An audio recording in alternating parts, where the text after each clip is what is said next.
leaves a young father dead. It was broad daylight.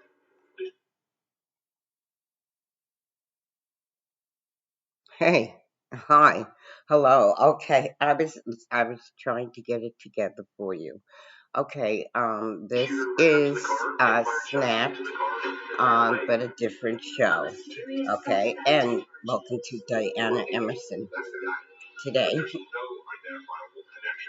listen up. I'll do some crocheting. My Latina cup. You have to at least look at former relationships. But suspicions shift when risky business relationships surface. He was in the process of trying to open a dispensary. He was the partner behind the scenes, and she was the public face. He said, I have all this money out there, but she could just walk away with this whole thing. Give me $1 million and I'll back out. She made a calculation. The drive to commit a crime like this is factored through deadly sins.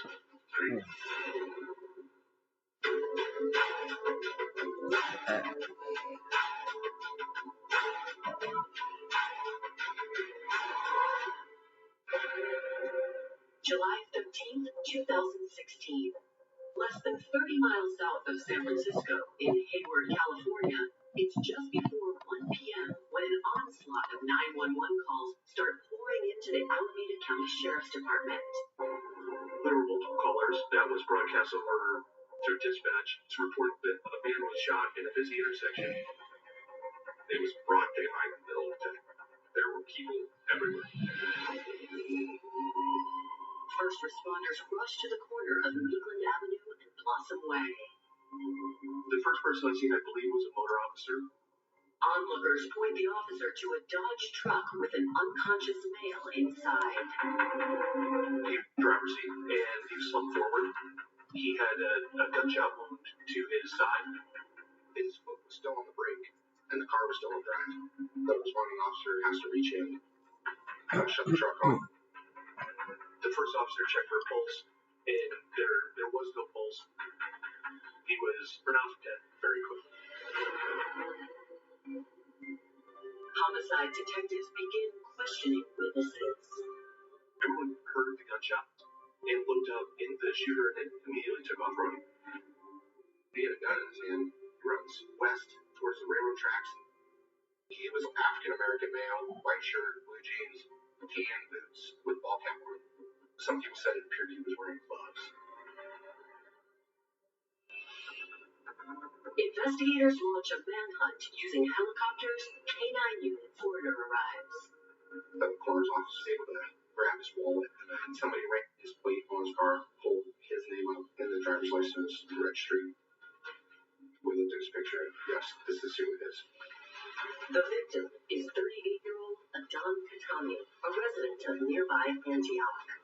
We didn't know if this was road rage, and certainly with somebody getting out of a car and shooting, that theory was floated.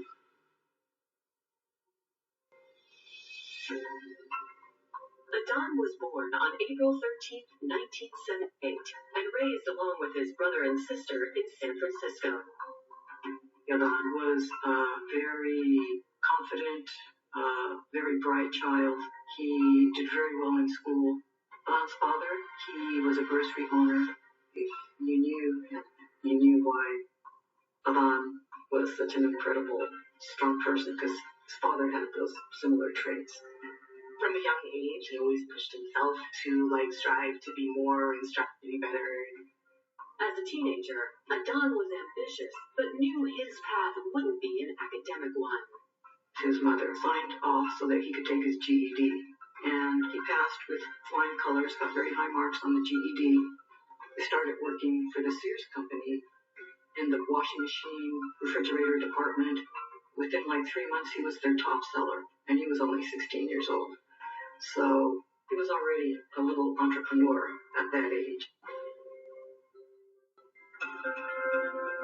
Years later, the 20-year-old salesman reconnected with a childhood friend named Selena. They dated and soon had a baby boy on the way. I don't think he was looking to be a parent at that age, but once it happened, it was just a whole new world for him. He definitely did love his son very much. He always wanted to show him like the best things ever in his life. The relationship didn't last, but the young couple worked together to raise their son, Adon Jr. Everything was pretty amicable. They were very good at co-parenting. Throughout his 20s, Adon kept his nose to the grindstone. By the time he was 21, he was very interested in real estate, and he and a group of friends purchased a strip mall. He was his own man even at a very young age. He was very busy out in the world. He wanted to be financially independent, so he worked very hard to get there. By his early 30s, Adon had reconnected with a childhood friend, 29-year-old Monica Palau. When I first met him, he was just strictly, clicked. They fell in love and welcomed a daughter. After I had her, we were together, and we would go off and on. It was definitely like a co-parenting. We would just share her every other weekend. Our daughter was kind of like a little spitting image of him, and they just kind of had their little bond. It was really nice to see Adon and the relationship that he had with his daughter. It just kind of softened certain edges around him when he was with her, and she just loved her daddy. He was just a very loving, caring person. He would always wanting people to strive to be their best. He would just kind of go, go, go. He didn't ever want to, rest. In 2016, when California legalized cannabis for recreational use, Adon saw the business opportunity he'd been waiting for. Dispensaries were popping up left and right, and he had wanted to open the cannabis dispensary.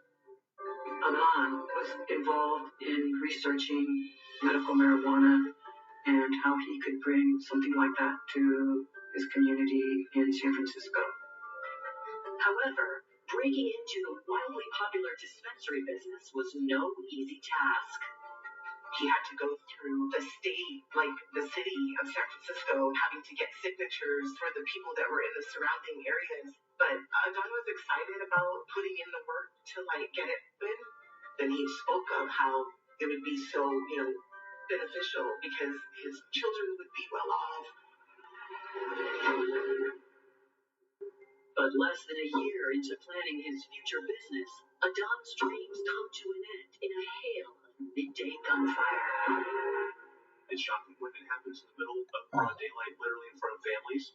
It sort of escalates it for the police as well. As far as crime scenes go, there were cases across that area. Everything was contained to the truck, besides the shell casing.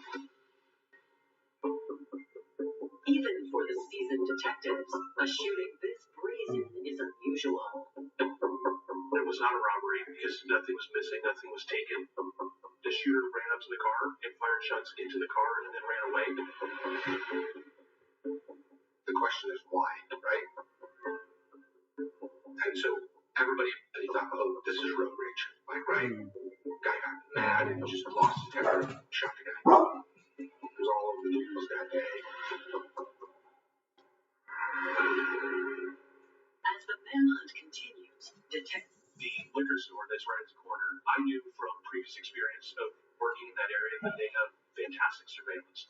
So I went into the liquor store and watched the video to try to get a better description of the shooter. We literally had a front row seat to see exactly how it happened. As Adon's truck pulls in that left-hand turn lane, we see a red Jeep. Guy down the passenger side, passenger front, literally walk up to the back window and just begin shooting into the car. Investigators issue another blow, this time for the Jeep. We could not see the driver. It was a red Jeep Wrangler, so it was a pretty distinct vehicle.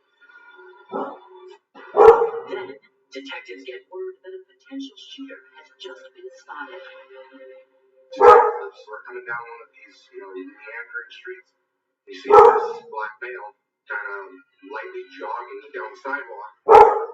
The guy matched the description. He's wearing blue jeans and jogging down the road. and looking over his shoulder. He was nervous. The guy looks like he's sweating. Where's the guy? Okay, maybe that's him. That's the guy.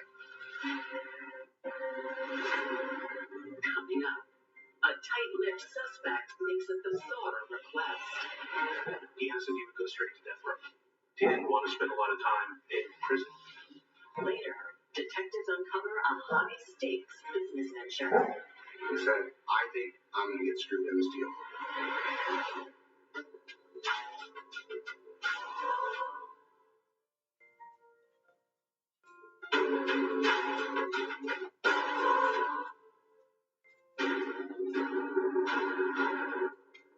Less than an hour after 38-year-old Adon Katami was gunned down, the Alameda Sheriff's Department gets their first potential break when authorities apprehend a man meeting the description of the shooter a mile and a half away. One of the detectives first just asked him, where he was and what was going on.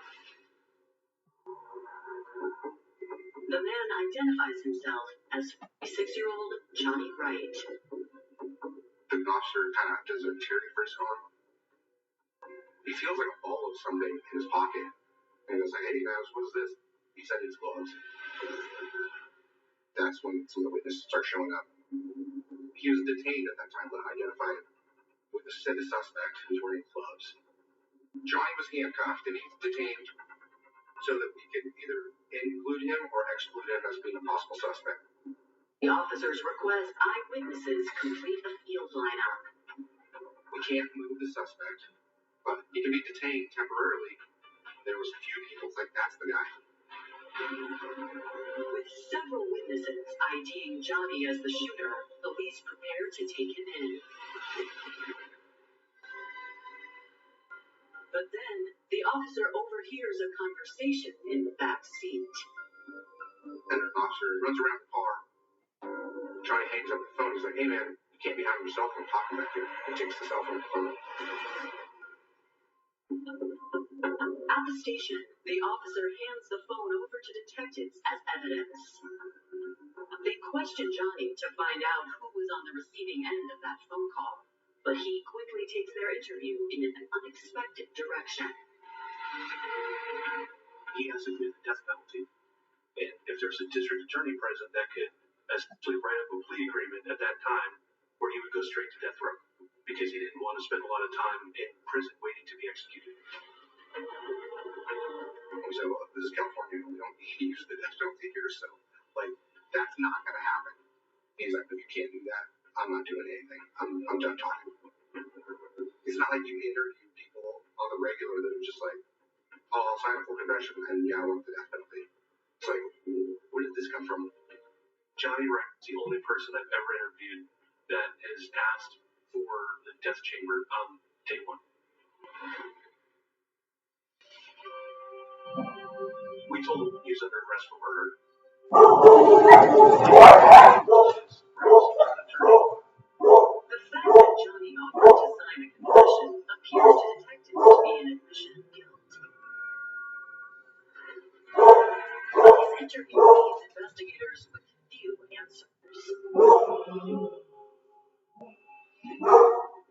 in the world does this guy have to do with this guy? Actually, no identifiable between the two of them. Okay, now. Okay. That's enough. Hey. Lulu.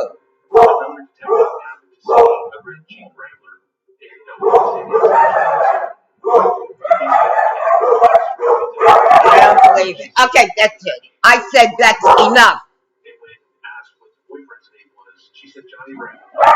Don't you dare. She was very polite. She was very cooperative. And she talked to them. Where are you from? Oh, no, I'm from around here. I'm from Tennessee. Get The off woman tough. identifies herself as 25-year-old Chariot Burks of Memphis, Tennessee. We told Chariot that Johnny was detained, and we asked her to come back to the station and give us a statement. And shot Adon. But we didn't know if Chariot knew that Johnny was going to do this, or what Chariot's overall involvement was, other than she drove the Jeep. She said that she and Johnny were pretty close, and Johnny asked her to drive to California. Johnny had a family member that lived in the Sacramento River Delta. She says they arrived a week ago. We asked her, since you came to California to right now, tell us everything that happened. Chariot tells them that morning, Johnny asked her to drive the Jeep to the intersection of Lakeland and Blossom. She told us that Johnny started putting on rubber gloves and that she heard the slide of the gun crack as he chambered round before he got out of the Jeep. She said that she did not see the shooting, that she was driving, but she heard the shots coming. She says Johnny ran off and she drove away. Essentially, she got tired of driving around and pulled into a commercial lot where there was businesses and was just waiting on a call from Johnny. We asked her if it was road rage. We asked her if they had followed Adon. At first, she said that it could have been road rage, but then she said that it wasn't road rage, that they were not following him. Her explanation as to why Adon, why this interaction didn't make any sense. We were trying to explain to her that what she was saying did not add up. She insists that she has no idea who Adon Katami is. She was adamant at a certain point that that was all she knew. I really didn't know what to believe of what she said. She didn't do a very good job explaining to us what happened. After the interview with Chariot, we believe there was probable cause to place her under arrest for the homicide because she was a driver, which would fall into the felony murder rule. Despite 2 arrests within hours of the murder, investigators had more questions than answers. We had the people that were responsible for the act of shooting Adon. 2 people drove across the country from Tennessee and shot a man in a busy intersection, and the man that they shot had no connection to them. It didn't feel random anymore. We didn't really know why they made the choices that they made. Hoping to find a link, investigators request a search warrant for Johnny's cell phone records. They then turn their attention to the victim, Adon Katami. We immediately do a big demolition. Who is this guy? Where's he from? What has he done in his past? He was working and taking care of his daughter, and he's a family man. Consider whether Adon's personal life played a role in his murder. Most people that are victims of homicide know they're saying when the parent or co-parent of a kid gets murdered, you have to at least look at a former relationship. In this case, Monica, who was the mother of his daughter. Until you're not a suspect, everyone's a suspect. You start as a daughter, you start working your way up. Most crimes like this, like that, you have an act. They're almost going to be suspect number 1, right? Because there's a body part laid out.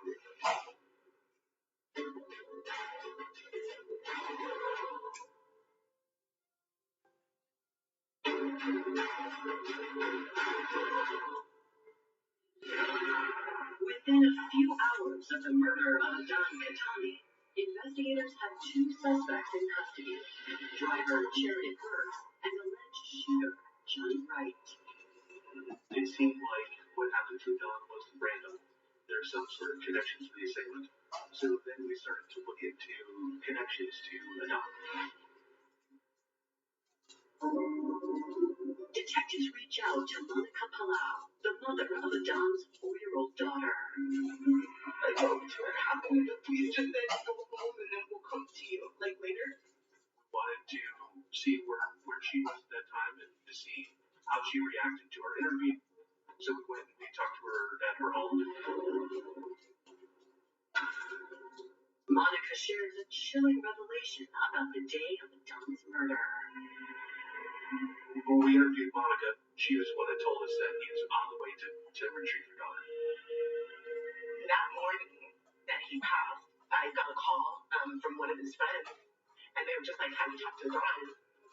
I think that he got in an accident or something. Is he okay? And they were like, no, it was like fatal. The time frame of how close it was to Adon picking his daughter up from school was like literally like so scary. It was like a complete shock I just gave them whatever information that I had, but it wasn't very helpful. Outside of the family, he really didn't involve me much with other things that have to do with his personal life. That definitely gave you more credibility to the fact that she was just completely blown away at this whole thing. If she's hiring somebody to kill her ex, right? Do you want that to be done while he's going to pick his daughter up from school? You're not put your child in danger. Through her interview, they're able to rule out on me. Other of Adam's sons. There was no custody dispute. None of the things that you would typically see in a former relationship homicide. Still, we're able to eliminate the mothers of both of his children very early. Investigators reach out to Adam's loved ones. We had a conversation early in the investigation with Adam's family to say, does he have a parent? And they were like, no. The police questioned a lot of people, his mother, his sister, but the family really didn't know how that happened. Eddie, investigators that the only trouble Adam had was in his professional life. Come back now. Adam was in the process of trying to open a medical marijuana dispensary in San Francisco. He was with some guys that were from Los Angeles and had started this business. They wanted to open a little cannabis dispensary business. They were the location that they were to go in South Francisco and San Francisco. But Adam found the highly competitive industry more difficult to navigate than he imagined.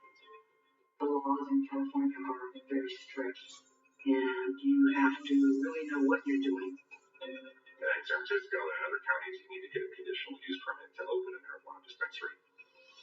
After Adam sunk money into renting the space, he and his LA partners ran into issues. The property owner of the building that they wanted to use got screwed out of some money from the gentleman from Southern California. He knew Adam was tied to them, so he wasn't really eager to do business with Adam. Soon, Adam cut ties with the LA group and began seeking a new partner. Adam then says, well, hey, let's see if I can make a go of this, right? In comes Takesha. Takesha Upshaw was born in 1979 and raised in the Bay Area. She has half brothers. Her dad got divorced or separated from the boys' mom, and then got remarried to Takesha's mom, and then obviously Takesha's a product of their marriage. As a young woman, Takesha set out to forge her own path. She wasn't going to take no for an answer. She was a person that wanted to get something done. She made it happen. When medical marijuana was legalized in California in 1996, Takesha wanted in. I would classify this Upshaw as an ambitious entrepreneur. Just going.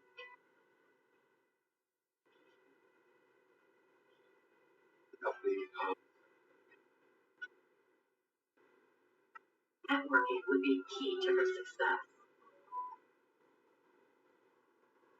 With president of the NAACP, there's the interim chief of San Francisco PD, two very good police stations, talking to the citizens. Takesha had the connections. Now she just needed the business. Adam and Takesha met started cannabis business with Adam and connections. That's what the marriage for this business was. Adam told Takesha that if she could, he would take care of them. I think Adam had a lot of marijuana connections, and Adam had the lease on the piece of property that they wanted to open the dispensary. With a handshake, the two became partners in Green God's Compassion Dispensary in the fall of 2015. Takesha's role was to get the community to embrace this dispensary. He was the partner sort of behind the scenes, and she was the public face of it. A lot of the money that's coming from behind is actually Adon's to pay for renovations and lighting and painting and all business permits. They thought that the San Francisco Planning Commission was going to approve their conditional use permit to open this dispensary. After almost a year of working together, the hearing for their permit was scheduled for July 17th, just 4 days after Adon was killed. But Adon's family tells detectives he'd begun to have doubts about Takesha. When Adon and Takesha started this venture, he was the sole owner. At some later point in time, he put her name on the business. Then she wanted more, and he was not willing to just hand over the business. So things started to deteriorate. They were 50-50 partners on a handshake. They were supposed to get it memorialized by a lawyer. And as he's repeatedly requested these meetings, she wasn't returning his calls. I think he was being sort of iced out. Adon's family explained that his distrust turned into fearing Takesha's every move. Adon later went to his uncle and said, I think I'm going to get screwed with this deal. I have all this money out there, but she could just walk away with this whole thing. His uncle said, well, if she does that, we'll sue her, because we can prove that you have this much money invested in it. By the summer of 2016, he wanted out. Adon demanded to be bought out of the business for $1 million. Now, investigators are determined to find out, could the falling out have anything to do with Adon's murder? Once Adon's family talked to the police investigators about Adon's business partner, the questioning became, well, who is this person? Where does she live? What is she all about? And they started to look at her.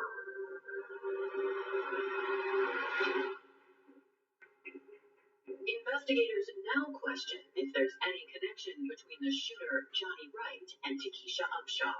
1 week after Adon's murder, the warrant on Johnny's cell phone finally comes through.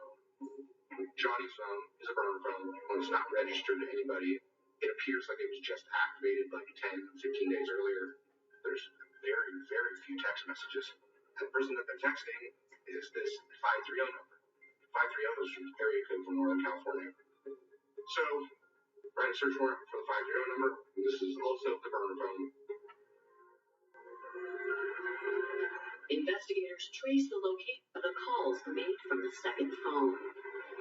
So you make a phone call, send a text message, your phone reaches out and uses a cell tower, and that creates a record. They were looking at the location that these calls were made to. It became obvious that this burner phone was making calls from where Takesha Upshaw lived in the Bay Area. So it became, well, let's look in to see who Johnny Wright was in touch with. And did they have any connection to Mr. Katami? And that came down to only one person, which was Miss Upshaw.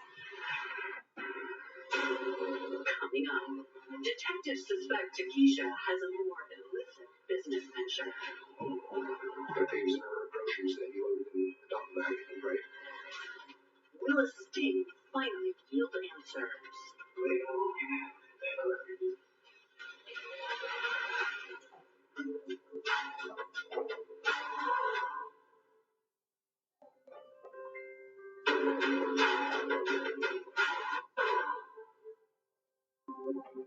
Investigators have just discovered that days before Adon Katami was gunned down, alleged shooter Johnny Wright was communicating on a burner phone near the home of Adon's former business partner, Takesha Upshaw.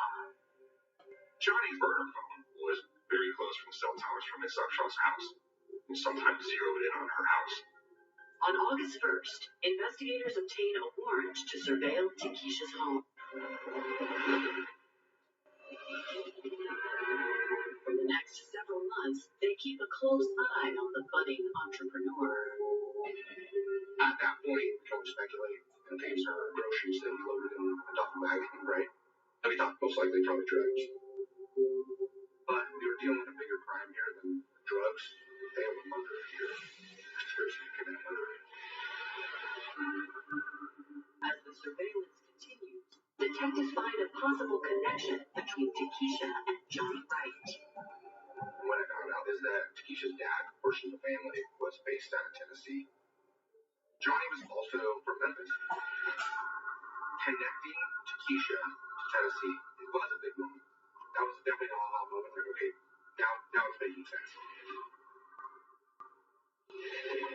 When you have all of these factors, there's ample probable cause to get her phone records. So that's when the real work began with the cell phones. Ultimately, it was establishing that she may have had a motive to commit this crime. Now let's do an investigation to see what it was.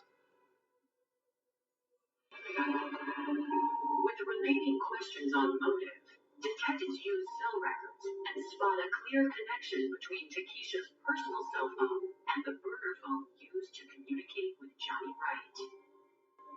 This person on the other end of this 530 number that's directly involved. So once we have the phone records for Takesha's real phone, we were able to see that the cell site usage matched up with the burner phone, this 530 number. Detectives determined that for nearly 2 weeks prior to Adon's murder, Takesha's personal cell phone and the burner phone traveled in lockstep. Then, 12 days before Adon's murder, Takesha took a trip. So, both phones traveled to Berkeley. We were able to figure out that those phones traveled to a very close friend of Takesha's to his home. The person whose house she went to is a guy named Wesley Brown. Later, Takesha's phone went back home, but the burner phone remained in Berkeley with Wesley Brown. The burner phone calls Johnny's phone from Berkeley. They have a very brief conversation, and then the burner phone is powered off. But immediately after that conversation, Wesley's real phone calls Takesha's real phone, and they have a conversation. Wesley's sort of the middleman, taking calls from Johnny Wright and relaying potential information back to him. 3 hours before the murder, the burner phone makes a final call. There's a return call from Wesley to Takesha, and then the burner phone goes off the network forever, and that sets in motion Adon's murder. Almost 6 months after Adon's murder, detectives go to Takesha. They that his phone belongs to Takesha, and these records will likely show that a felony was committed and this person committed it. When Takesha was arrested, we obviously performed a search warrant at her house. In the basement of her home was a sophisticated indoor marijuana grow. She was growing it illegally and selling it illegally. At the same time, Wesley Brown is arrested at his home on felony murder charges for his role in Adon's death. They arrested Wesley Brown and Takesha Upshaw simultaneously, but they didn't want one to get arrested and tell the other and get their story straight. At the station, Takesha refuses to talk. She just stone cold seconds. Okay, my turn. Investigators find Wesley Brown only slightly more forthcoming. He gave us a little bit of hey, we've been friends since we were kids. He played around the subject game and avoided everything. Okay. It wasn't until we brought the cell phone down and kind of told him, like, hey, look, we know you're lying because of X, Y, and Z.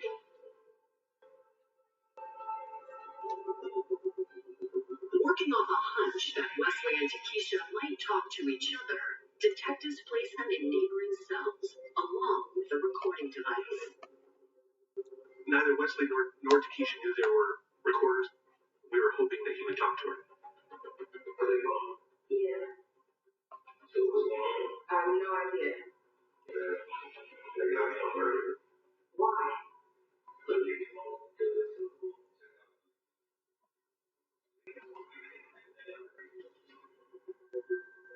Wesley's asking her what the hell's going on. She says, don't say anything. I'll get us both returned.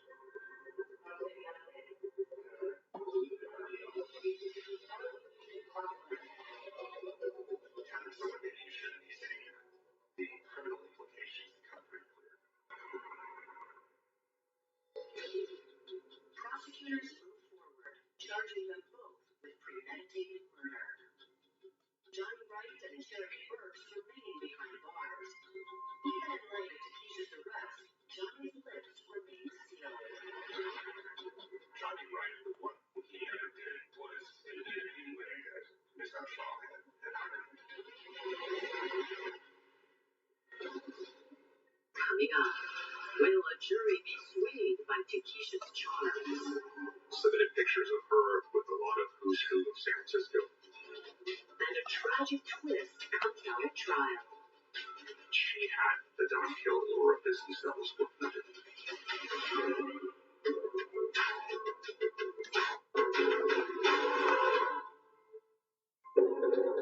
By 2019, authorities plan to hold Takesha Upshaw and her co-conspirators accountable for the murder of Don Catani. But in the end, the prosecution is forced to make a difficult decision. There was strong suspicion that Wesley Brown helped aid and abet the murder, but ultimately the murder charges as to Wesley Brown were dismissed. I didn't feel comfortable proceeding on a murder charge against him because I did not believe I could prove his involvement beyond reasonable doubt. When he was arrested and his house was searched, there were some illegal parts of firearms and some ammunition, so he ended up pleading guilty to that charge and being released for trial. Takesha's trial begins in October of 2019. Prosecutors allege that the tension between Takesha and Adon escalated as the hearing date for the dispensary permit grew closer. Adon was asking her, like, hey, I don't like where this is going. Why don't you just buy me out of this thing? Give me $1 million and I'll back out. Why Adon wanted to be bought out for the amount that he did. Both Adon and Ms. Upshaw thought they had something that if they were allowed to open, they would have made lots of money. But that number wasn't something she could come up with, and it was cheaper for her to hire a hitman to kill him. She made a calculation. So the drive to commit a crime like this comes to your deadly sins, greed,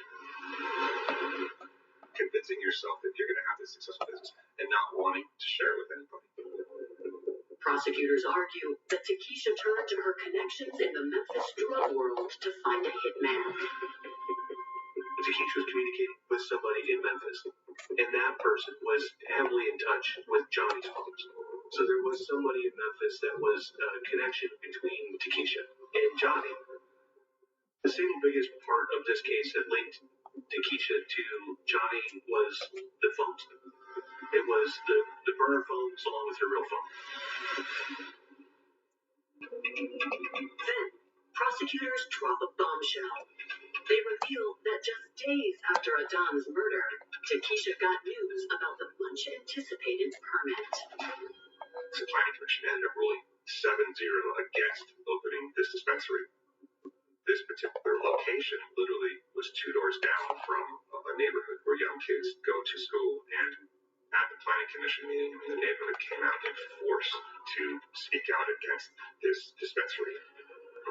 The toughest part about this whole case is the fact that she had Adon killed over a business that was worth nothing. With Wesley Brown's mastermind, the murder charges as to him were dismissed. Conveniently, Ms. Upshaw to say, it was him, it was the guy you dismissed. She never took accountability for any of this. She has held out herself as innocent. Even went so far, testifying in the trial that, she loved Adon and she was sad by this whole thing. When the trial is complete, the jury adjourns to deliberate Takesha's fate. Ms. Upshaw was convicted of first-degree murder with an enhancement that she did it for financial gain. Ms. Upshaw was sentenced to life in prison. As for Takesha's co-conspirators, both accept plea deals. Johnny Wright pled guilty to first-degree murder. He was sentenced to 50 years to life in prison. Sherry Burks pled guilty to accessory murder. It was ultimately sentenced and released after the trial.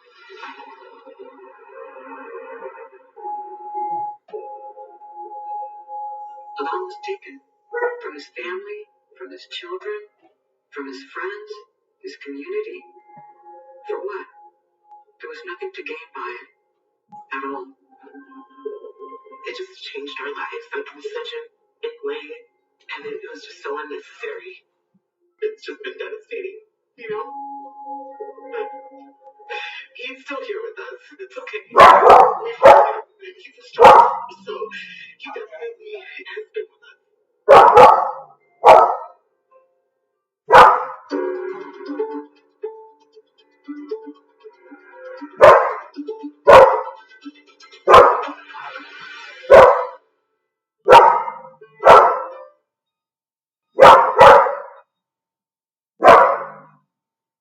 Okay. Thank you. Thank you for the outro. Outro. Cincinnati is miles away. Hey. Hi. On April Hello. 13th, Okay, this 1998, is it didn't seem Arthur. quite so far. Okay. And A he's couple over had for spotted a his human pet torso pet, washed and then he's ashore along going the to Miami leave, River right? called the Butler Okay, County because I Sheriff's have this Office. wire here. So you have to back out, Major Anthony Opera, Dwyer unless was you the go investigator under. on the case. Oh, He was also the Jesus. first to closely examine the remains. Come on. Because the body had been in the river, it was badly decomposed Too and big. very recognizable. Well, listen up. Okay. Okay. There's very little we could determine from that. You could tell that it was a white person, but you couldn't even tell if it was a male or a female because of the condition of the body. The new detective. The investigators were unable to tell much about the torso. But one thing was clear. This was no accident. When the extremities being cut off, we took a close look at the bone as you look at those saw marks there. The torso was carefully collected and transported to the morgue for a more thorough examination. Investigators continued to search the area for missing body parts or clues that would help them identify the body. They found nothing. Butler County Chief Coroner Dr. Richard Burkhart performed the autopsy. Without a head or even fingerprints to guide him, identifying the body would be difficult. And there was an additional challenge. He first needed to determine the victim's gender. The unusual thing about the torso was that we weren't immediately able to say whether it was male or female. An examination was made of the lower abdomen or pelvis, and we found the presence of a uterus and ovaries. Obviously, now the torso is a female. There are the injuries on the arms and the chest. But Dr. Burkhart still did not know how she died. We x-rayed the body to make sure there wasn't any lead from our bullets. And examination of the heart, lungs for conditions that could have caused death, such as stab wounds, none were found. The only certainty was that her head and limbs had been cleanly severed. The tool markings left on the body looked as if they were made with a household saw. Based on the temperature of the river and the level of the body's decomposition, Burkhart believed the woman had been dead for at least 2 weeks. When we come to the neck, At the Butler County Sheriff's Office, Major Dwyer read the autopsy report and began to slowly piece together a case. A woman was dead, but he knew little else. Each year, an average of 50 people are reported missing in Butler County alone.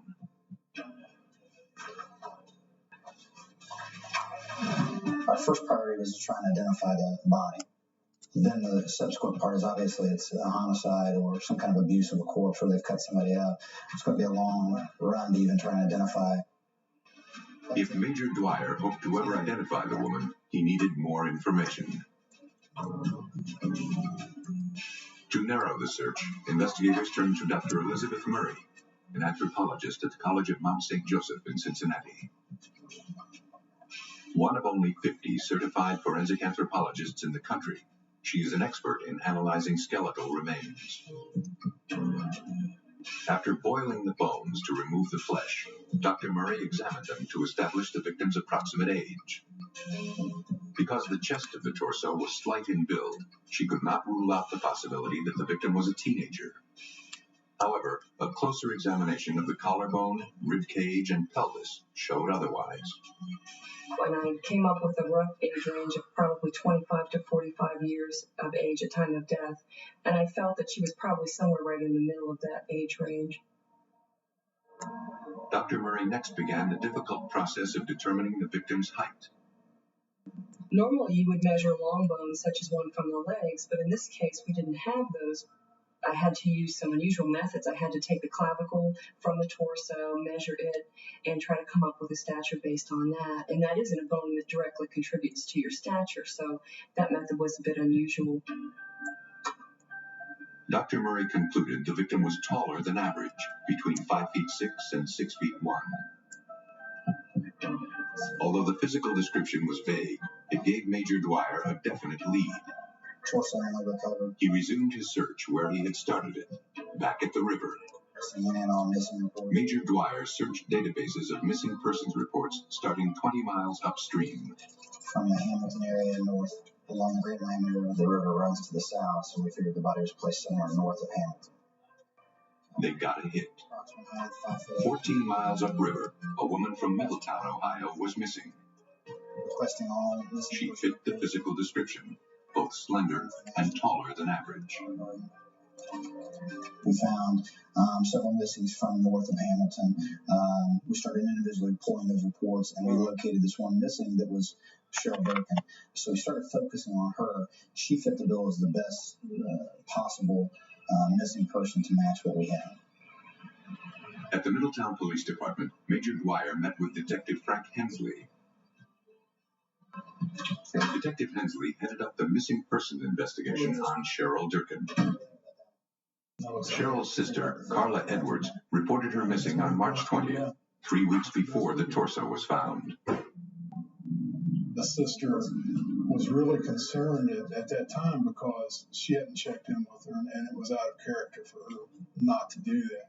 Carla, her sister. Now they needed to confirm that the torso found in the Miami River was Cheryl Durkin. 211.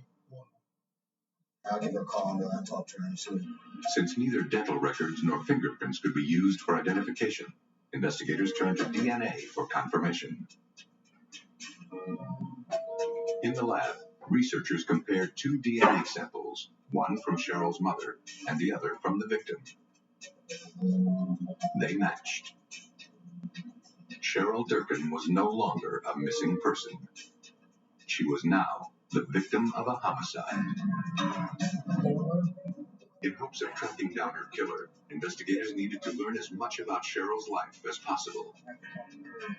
They began by retracing the last moments of her life. And we started looking towards suspects. And you generally look to the last to see him, the first to find him, the closest to him. Those are your key factors in most homicides. They hoped Cheryl's sister Carla could provide them with the answers they needed. They asked her about her sister's recent activities. Carla said that although her sister had been involved in drugs in the past, she appeared to be putting her life back together. We're trying to get her life clean and make a fresh start. Cheryl had moved in with Carla. In spite of all the difficulties, the two were very close. This is for breakfast if you want it.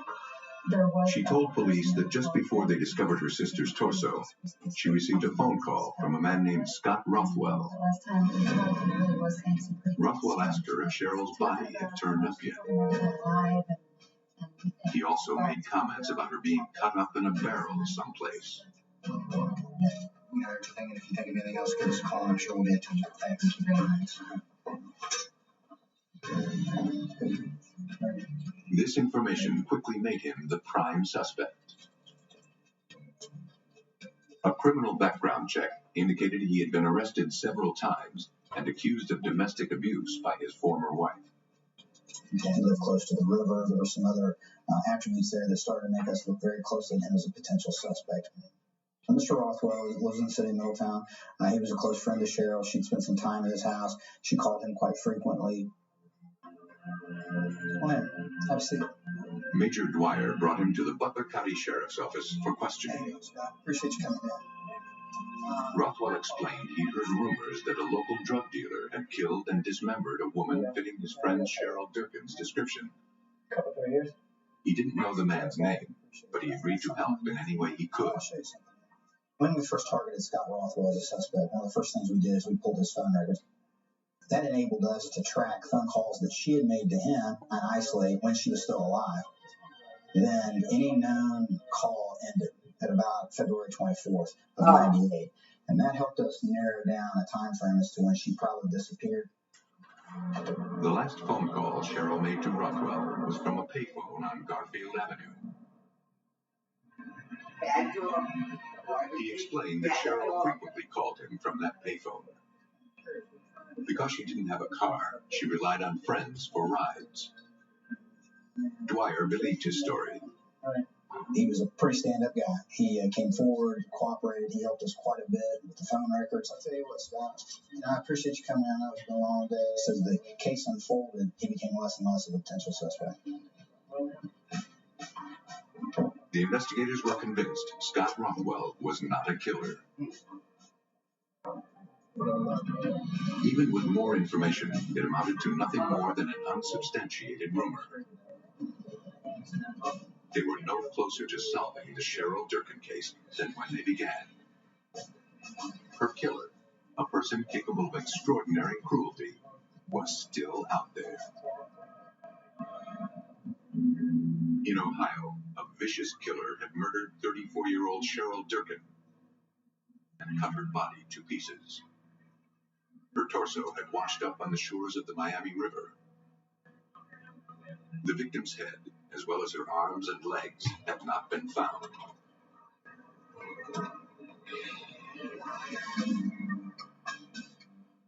Desperate for leads, they tried a new approach.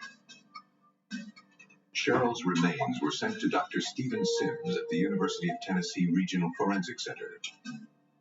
As a toolmark expert, Dr. Sims needed to determine what was used to dismember Cheryl's body. Sims examined the distinctive markings on the ends of the bones. I can look at striations and determine something about the shape of the blade. In this case, it's a very unique cut in that the striations or the cut marks in the cut surface of the bone are not straight. In fact, they show a fixed radius curvature. I saw numerous false starts, which usually indicates a power saw due to the fact that the blade could not penetrate and it was so it attacks the bones at different angles. And the fact that the blade used very high speed, a lot of energy given to the blade, all indicate mechanically powered circular saw.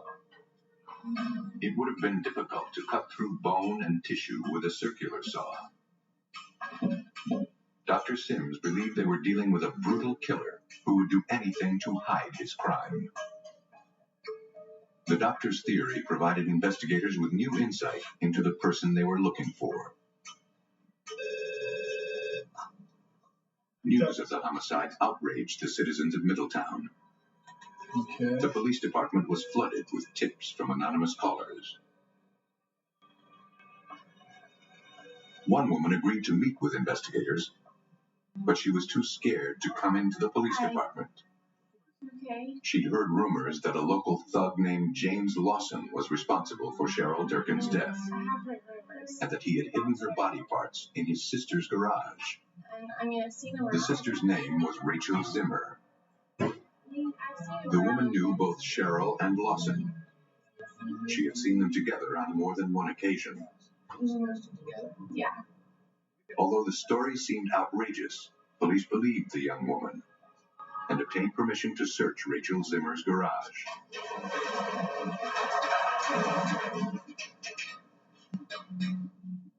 Investigators scoured the scene, looking for clues. Although nothing was found, the search kicked the case wide open. There was a flurry of activity that started to unfold from there. We were on the same street that Mr. Lawson lived on, and when we were there searching the garage, he started to take some actions by pulling up carpet, painting some walls. He had done several things that started to lend even more suspicion to him. Then we received another phone call from a woman stating that there were stains on this carpet that he was trying to remove. As investigators waited for a search warrant for the Lawson residence, they ran James Lawson's name through the National Criminal Database. The suspect had been in trouble before. His ex-wife had accused him of criminal trespassing. In 94.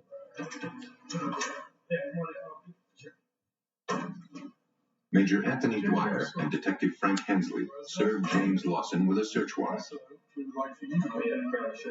He agreed to go to the police department for questioning.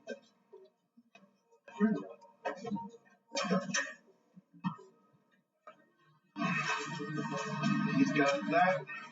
Forensic technicians from the Butler County Sheriff's Office collected carpeting from the backyard. Let's get out of here. Inside the house, investigators found bloodstains along the baseboard in a hallway. Samples of the blood were collected for analysis in the lab. In the bedroom, the chemical luminol revealed bloodstains on both the carpet and the baseboards. Samples were taken there as well. Police searched James Lawson's basement, looking for anything that might tie him to the murder. They noticed the work area was freshly painted, using an unusually heavy industrial-grade paint. But the paint wasn't enough to stop investigators from finding an important clue. Where they used the luminol, it looked like a slaughterhouse when it lit up with the amount of blood that was sprayed by the saw and cutting her up. Although the circular saw was never found, the amount of blood in the basement convinced investigators that James Lawson had murdered Cheryl Durkin. I want to talk to you about a homicide we're working. There was a girl, torso, found. Major Anthony Dwyer interviewed the suspect at the Middletown Police Department. I think I did read something about it. Lawson admitted that he'd heard of the murder, but he said he didn't know Cheryl Durkin. Can you explain any of that to me? Why there's blood on the walls over there? He told police he was renovating his house. He said he injured himself while he was cutting drywall. The blood on the carpet was his own. Yeah, I appreciate Dwyer believed Lawson was lying, but without more evidence to tie Lawson directly to the crime, they would have to let him go. We had a lot of evidence we removed from the house, as well as the painted basement. But we didn't have DNA to connect the victim from being in the house, so we didn't have enough probable cause to charge him at that point. Over the next few weeks, the blood evidence was analyzed. Samples of blood taken from the house were compared to Cheryl Durkin's DNA profile. It was a positive match. Investigators now had enough evidence to arrest her suspected killer. Going here for James Lawson. We're at the pickup radius of 1 and make sure the guys in the streets are clear. But they were too late. With nothing to hold him, James Lawson had already fled. A young woman had been brutally murdered. Her severed head and limbs were still missing. Ohio police were closing in on a suspect. Although they finally had enough evidence to arrest James Lawson, he was nowhere to be found. It was a complicated case. Major Anthony Dwyer needed to find Lawson, but he also needed to find the missing body parts. As this investigation unfolded and James was on the run, we still didn't have a cause of death. We did not have the head, the arms, or the legs. We just had the torso. That was causing us a great problem for prosecuting the case with no cause of death. Investigators knew a murder conviction would be difficult to obtain if they did not find the rest of the body. They looked at those closest to the suspect for clues that might lead them to the victim's body parts. One of those people was Rachel Zimmer, James Lawson's sister. Major Dwyer and Detective Frank Hensley had already searched her garage. Now they picked her up for questioning. We had to get away from all this. We felt very strongly that she was involved in the case. We felt that she maybe even had buried some of the body parts. Rachel finally admitted that Lawson had hidden Cheryl Durkin's body parts in a barrel in her garage. Then, when things settled down, she and her mother buried them in another part of the state. Rachel insisted that she hadn't heard from her brother since he disappeared. Do you think you could find it if we had that way? Knowing that she helped cover up the crime, she agreed to help them in hopes of a lighter sentence. She led police to the places where she and her mother had buried the body parts.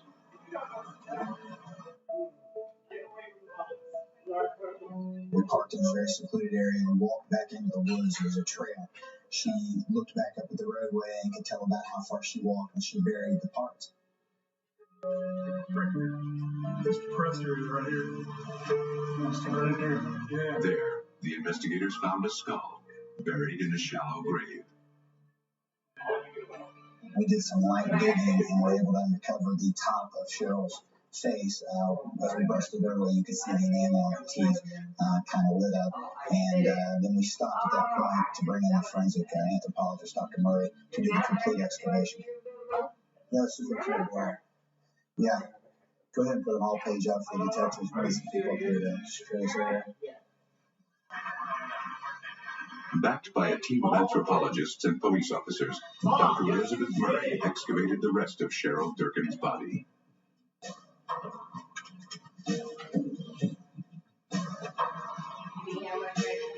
Because of my background in archaeology, I used modified archaeological techniques to excavate the remains. Bob, you ate all of your jelly. The shallow grave sites contained the head and neck, and also the right leg and both feet.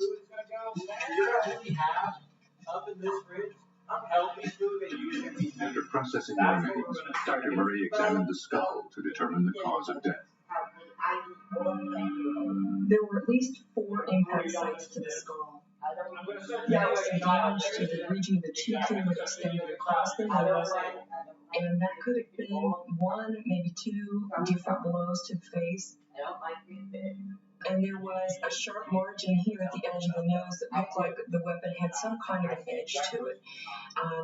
Also on the side of the skull, there was an area of damage here that was blunt trauma, where a large piece of bone had been driven into the skull from a lateral aspect inward.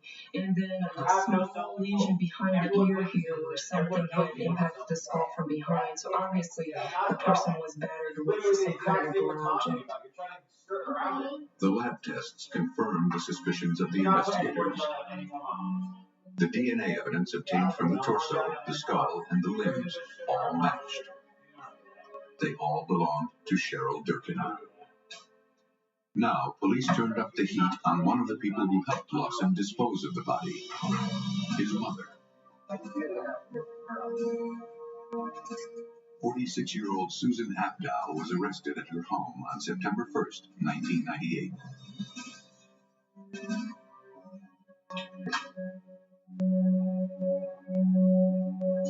Abdow admitted to her role in the cover-up, but claimed she didn't know anything about the murder until after the fact. She told investigators that she was only trying to protect her son. According to Abdow, James had left town and had not contacted her. Yes, you do! Investigators hit a dead end. All right, fine. Wait, Lawson you wait right here. his trail had gone cold. Months passed. And then, Criminal profiling show contacted us and wanted to feature him as a suspect that was on the run. So they came in and they filmed it a few weeks later. Again, tips poured in by the hundreds. They received a phone call from an elderly woman in Indiana. Detective section, that's what. She claimed her granddaughter was living with a man she believed to be James Lawson. When's the last time I saw her? We'll make it in a fucking entire compilation video. At that time, we went to Indiana. She showed us the videotape there, and we immediately identified a man she was David Wallace as James Lawson. She said he had been acting suspiciously since the broadcast. He was extremely uneasy about being photographed for videotape. An arrest team from the Middletown Police Department, as well as officers from 4 other departments, surrounded Lawson's residence. After I had 4, 5, 6, or 7 slices of jelly on it, but I didn't have that much. Lawson was arrested and charged with the first-degree murder of Cheryl Durkin. During interrogation, Lawson admitted nothing. But the evidence against him was overwhelming. I hope I'm not recording it. Based on the evidence, Investigators believed that Cheryl had stayed the night at Lawson's house, so he picked her up at the payphone.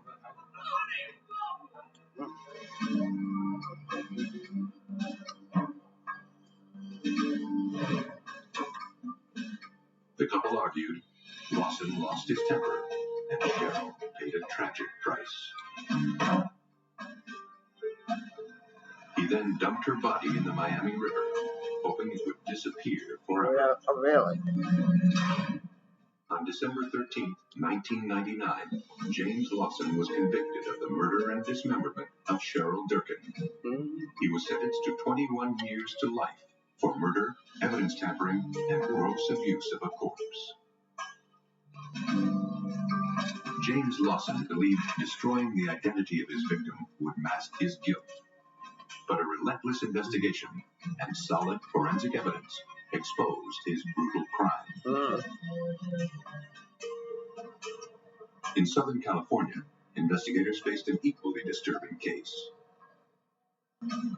In order to solve the crime, they would have to delve deep into the mind of an obsessed killer. In the summer of 2000, the city of San Diego, California, was the site of a gruesome discovery. On August 14th, a young man searched a dumpster outside a pet shop. He was looking for cans to recycle.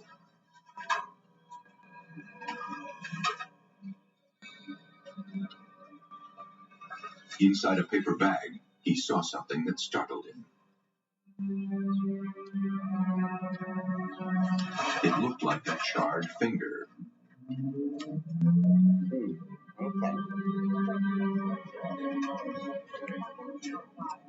You don't need to come over here right now, okay? Just give me my space. Thank you. Investigators from the San Diego Police Department were called to the scene.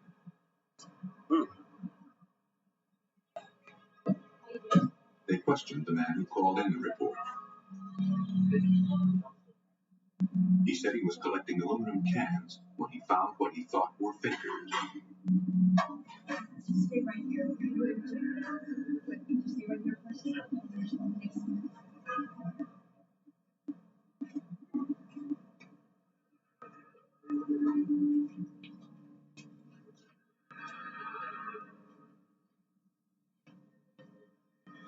Although they appeared to be human fingertips, detectives needed to be sure.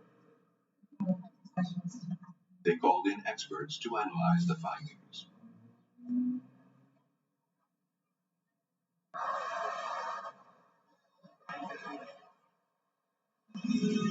Tom Washington, a latent fingerprint expert, searched the contents of the dumpster.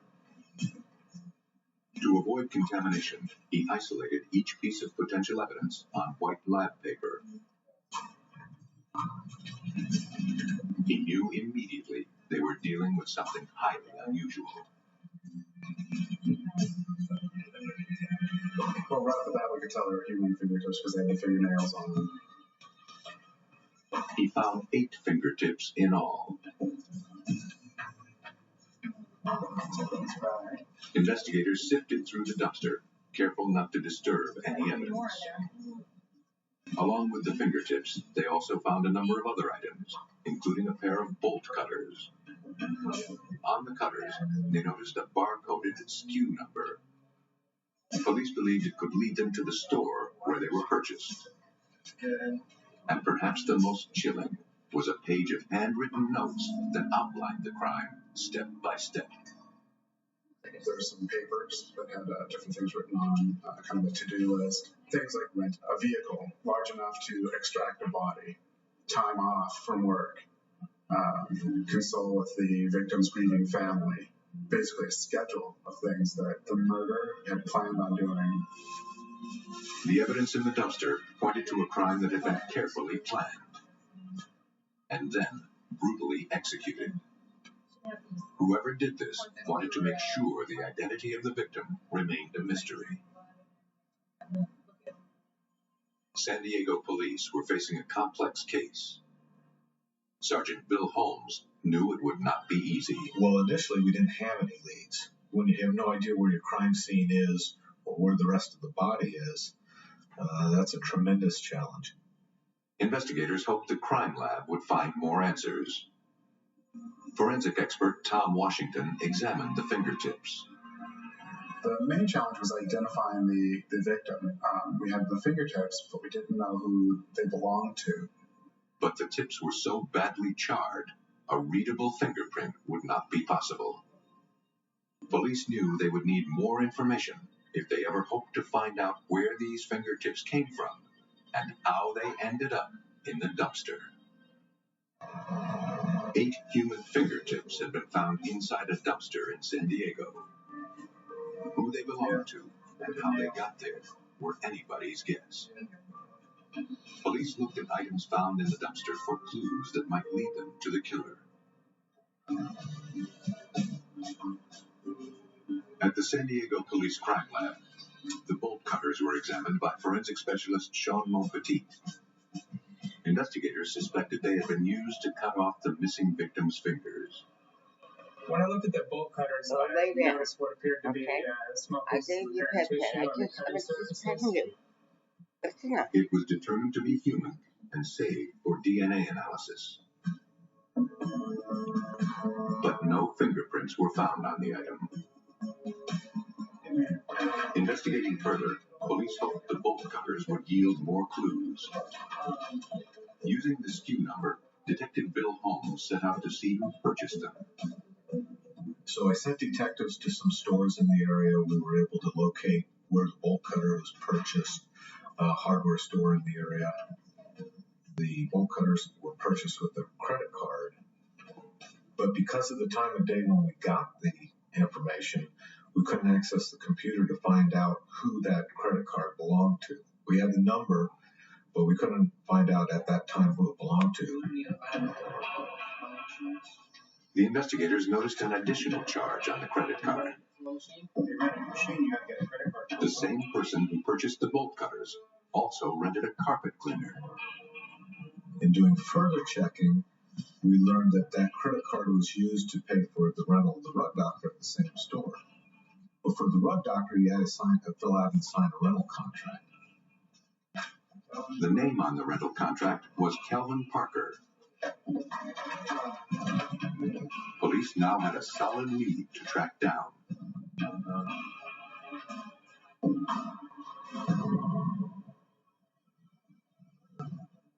A background check revealed that Kelvin Parker had no criminal history, was a veteran, and certainly did not fit the profile of a brutal killer. Detectives were beginning to think this case would go cold. They got an important break. A few miles north of San Diego, in Carlsbad, California, 2 residents discovered something unusual on their daily walk.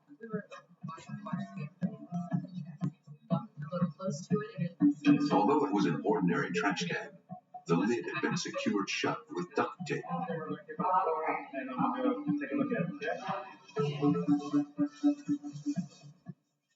The trash can emitted an unusually strong, foul odor.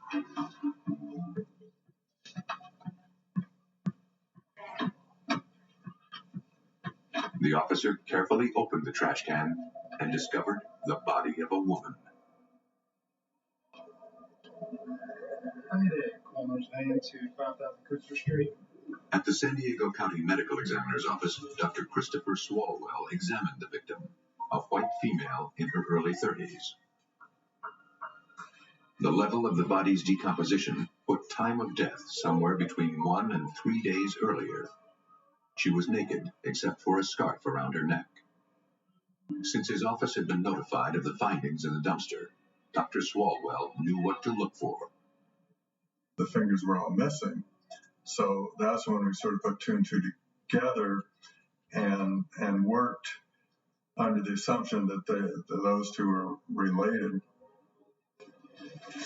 Dr. Swalwell determined the cause of death to be a large cut on the side of her neck, which severed her jugular vein. The other significant injury she had was a laceration on the skull, which actually had an underlying skull fracture. So that was a significant injury. There was also evidence that the victim had been raped. Dr. Swalwell noted strange bruises around the victim's wrists, on her face, and on her back, indicating the woman had been beaten prior to her death.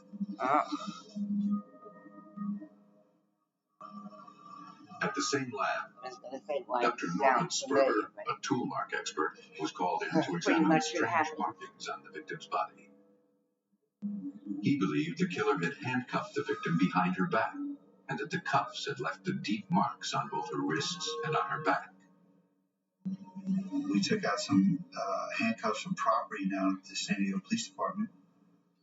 I applied those handcuffs to her wrists and had her body face down on the examining table, and the handcuffs just came right into place where that horizontal mark was, just on the lower back. The victim was restrained and subdued before she was murdered. Investigators went to look for Calvin Parker. He wasn't home, but police kept his house under surveillance. We had some of our special investigations detectives go and sit on that residence to see if Calvin showed up. Female, 20 to 30, red hair. Although the investigators were making progress, the victim still remained nameless. Investigators searched missing person reports going back several days, hoping to put a name on it. They didn't find any remotely matching the victim's description anywhere in San Diego County or surrounding areas.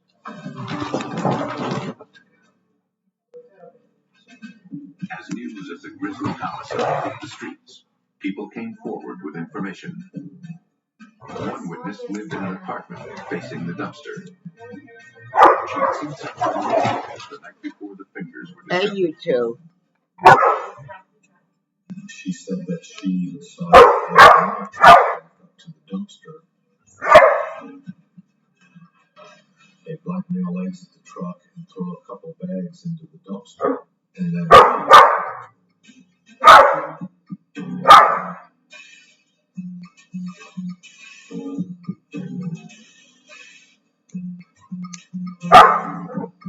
the witness also remembered seeing the man throw something into the bushes. her initial impression was that it was a cigarette, but she didn't see any ashes or sparks coming from it. Investigators returned to the scene and searched the area. They found a tip of the victim's right thumb.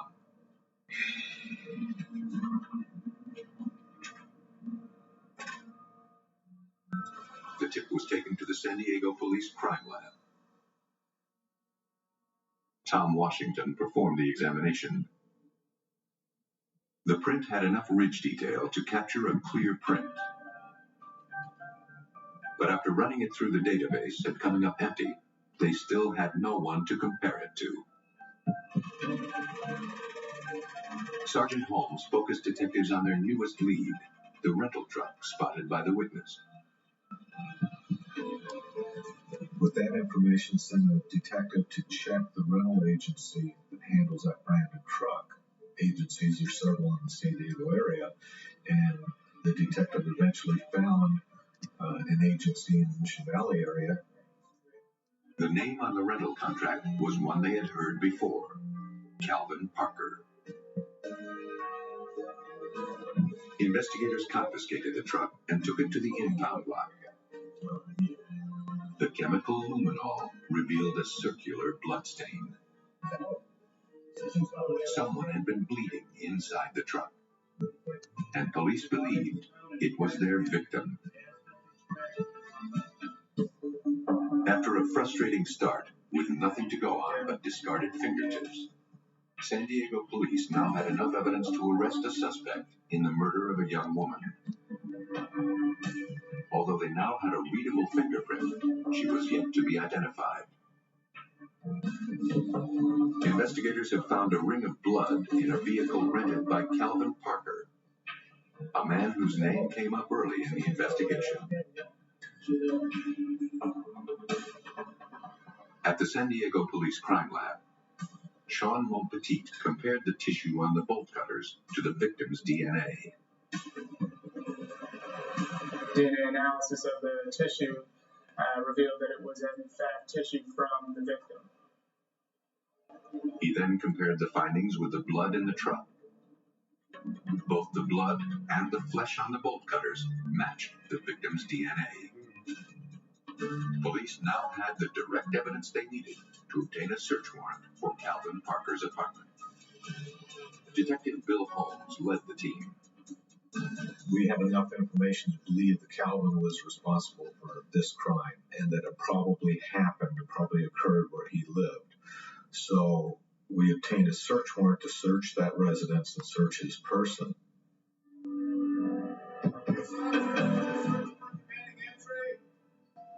Police cautiously entered the suspect's residence.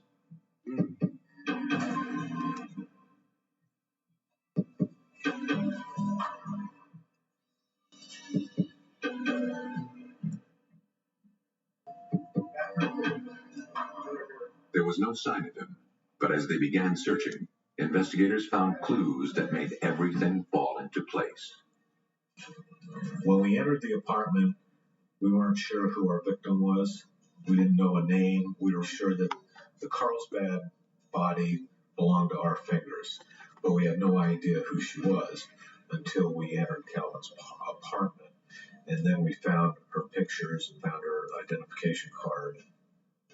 Her name was Misty Gear, and she was Calvin Parker's roommate.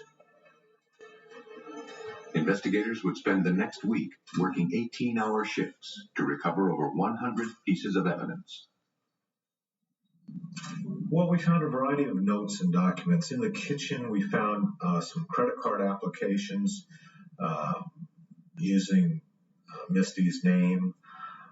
We found some of her checks that had been filled out and made out to Calvin. We found some notes, both at the dumpster and at the apartment, sexual in nature, pointing directly at Misty, that were written by Calvin. The evidence against Calvin Parker was quickly mounted. Forensic examiners sprayed luminol throughout the apartment to detect any blood.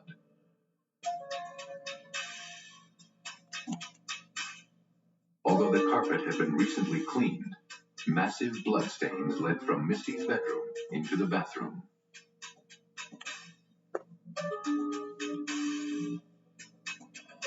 At the San Diego Police Department, Tom Washington compared the victim's right thumbprint obtained from the thumb found in the bushes to the thumbprint on Misty's identification card.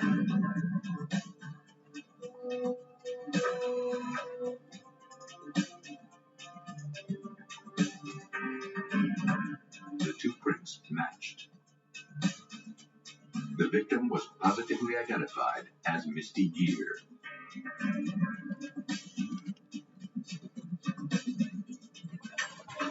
Investigators hoped those who knew Misty best would lead them straight to Parker. They asked her co-workers about the suspect's relationship to Misty. He and Misty had been roommates for about 3 months, each having their own bedroom and bathroom, strictly platonic, although he did have desires for her. She wanted nothing to do with him in that way.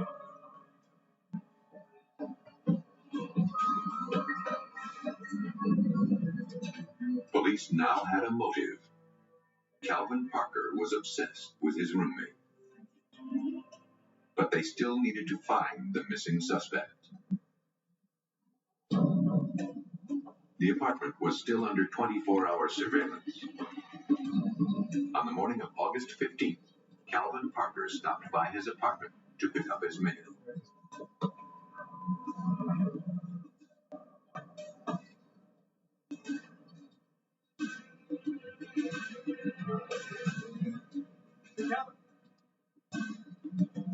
No over here. Put your hands behind your head. Stay there. Put your hands behind your head. He was arrested and taken in for questioning.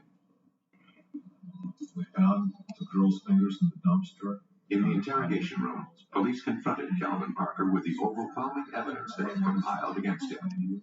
So please Tell me what happened. Parker told Sergeant Holmes his version of events that led to Misty's death. Calvin said that he was home watching TV in his bedroom when Misty returned from work about 10:30 or so that evening. She went into her bedroom, was watching TV. About half an hour later, he went into her bedroom, sat on her bed. They watched TV for a little bit, and then they had consensual sex. According to Parker, Misty agreed to be his girlfriend, then changed her mind. They argued, and she insulted him. He said he couldn't take it and just snapped. He lost his temper, picked up a picture frame that was next to the bed, and struck her 3 times, once in the head, in the throat, and in the chest. She started bleeding profusely. The extent of her injuries and the handcuff marks on Misty's wrists told a different story. We did find picture frames next to the bed, none of which were damaged, none of which were strong enough or heavy enough to do the damage we saw in Misty's body. Investigators believe Calvin Parker was attracted to Misty.